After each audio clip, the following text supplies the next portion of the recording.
അനുഭവത്തിലൂടെ കാണുന്ന നൂറുകണക്കായ ഭയാനകരമായ രംഗങ്ങൾ അവന്റെ മനസ്സിനെ തകർത്ത് കളയുന്നത് കൊണ്ടാ. അത് ചിന്തിക്കാ. തിയേറ്ററിന്റെ അകത്തിരുന്ന് കൈവെട്ടുന്ന ആധുനിക കാലഘട്ടത്തിലെ ചെറുപ്പക്കാരോ, നിനക്ക് സാധിക്കുമോ പൊന്നുമോനെ? വിദേശ രാജ്യത്തിരുന്ന് ലക്ഷക്കണക്കിന് രൂപയുടെ വരുമാനമുണ്ടാക്കി നാട്ടിൽ വന്ന് കല്ലെടുത്തിട്ട് കൂട്ടുകാരന് പാർട്ടി നടത്തുന്ന ആധുനിക കാലഘട്ടത്തിലെ ചെറുപ്പക്കാരാ, കല്യാണ വീട്ടിലും മരണ വീട്ടിലും ശരീരത്തിന്റെ പള്ളയും മാറും തുറന്നിട്ടുകൊണ്ട് കാമുകന് വേണ്ടി തുടിഞ്ഞു വെച്ച പ്രിയമുള്ളവരെ, വെളുത്തു തൊടുത്ത സുന്ദരികളായി മാറിക്കൊണ്ടിരിക്കുന്ന പെങ്ങളെ, ഈ ലോകത്തിനുന്ന് വിട പറയുന്ന സമയം തന്നെ നിനക്ക് നരകമാണെങ്കിൽ ആ നരകം അല്ലാഹു തരുന്നതാണ്. ഇവിടുന്ന് വിട പറയുന്ന സെക്കൻഡിൽ തന്നെ അത് അറിയാൻ കഴിയും.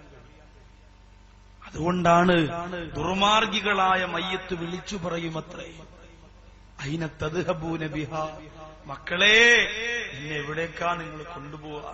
ഉമ്മച്ചി നിങ്ങൾക്ക് എന്തെല്ലാം കഷ്ടപ്പെട്ടു തന്നു, ഉമ്മച്ചി നിങ്ങളോട് എന്ത് സ്നേഹമായിരുന്നു മക്കളെ.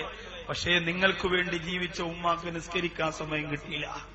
അതുകൊണ്ട് മക്കളെ, സന്തൂക്കിൽ വെച്ച് എന്നെ നിങ്ങൾ കൊണ്ടുപോകുന്നത് എവിടേക്കാ? എന്റെ മടിത്തട്ട് കിടക്കാൻ നിങ്ങൾക്ക് വിരിച്ചു തന്നവളാണ് ഞാൻ. എന്റെ മാറിടത്തിലെ അല്ലാഹു തന്ന ഏറ്റവും വിലപിടിപ്പുള്ള പാനീയം നിങ്ങൾക്ക് വേണ്ടി സമർപ്പിച്ചവളാണ്. ബുദ്ധിമുട്ടിലും വേദനയിലും പ്രയാസത്തിലും ഞാൻ എന്നെ പള്ളിക്കാടിന്റെ പച്ചമണ്ണിൽ കൊണ്ടുപോയി കുഴിച്ചിടാൻ എന്റെ മക്കളെ നിങ്ങൾ ഒരുങ്ങുകയാണോ എന്ന് സന്തൂക്ക് ചുമന്ന് കണ്ണീര് തുടച്ച് ദിക്റ് ചൊല്ലിപ്പോകുന്ന മക്കളെ നോക്കി മയ്യത്താകുന്ന മാതാവ് വിളിച്ചു പറയുമ്പോൾ എന്താണെങ്ങനെ വിളിച്ചു പറയാൻ കാരണം? വഅദ് കേട്ട് കഴിഞ്ഞോടുകൂടി അതിനെ അങ്ങ് മടക്കി വെച്ചു.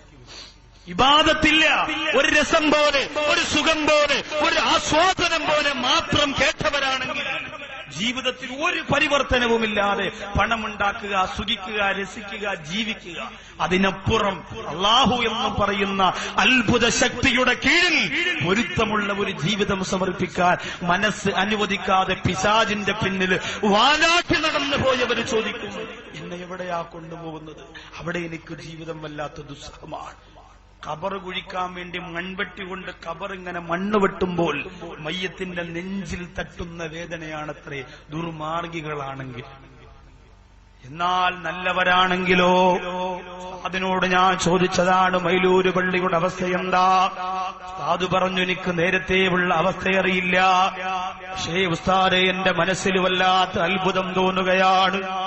ഓരോ ദിവസം കഴിയുമ്പോഴും ആളുകൂടുന്ന ഒരു പള്ളി, ഒരുപാട് യുവാക്കൾക്ക് ഇമാമത്ത് നിൽക്കുക എന്ന് പറയുന്നത് വല്ലാത്ത സന്തോഷം തന്നെയാണെന്ന് സങ്കടത്തോടെ പ്രിയപ്പെട്ട ഉസ്താദ് പറയുമ്പോൾ അത് നരകത്തിൽ നിന്ന് സ്വർഗത്തിലേക്കുള്ള ഒരു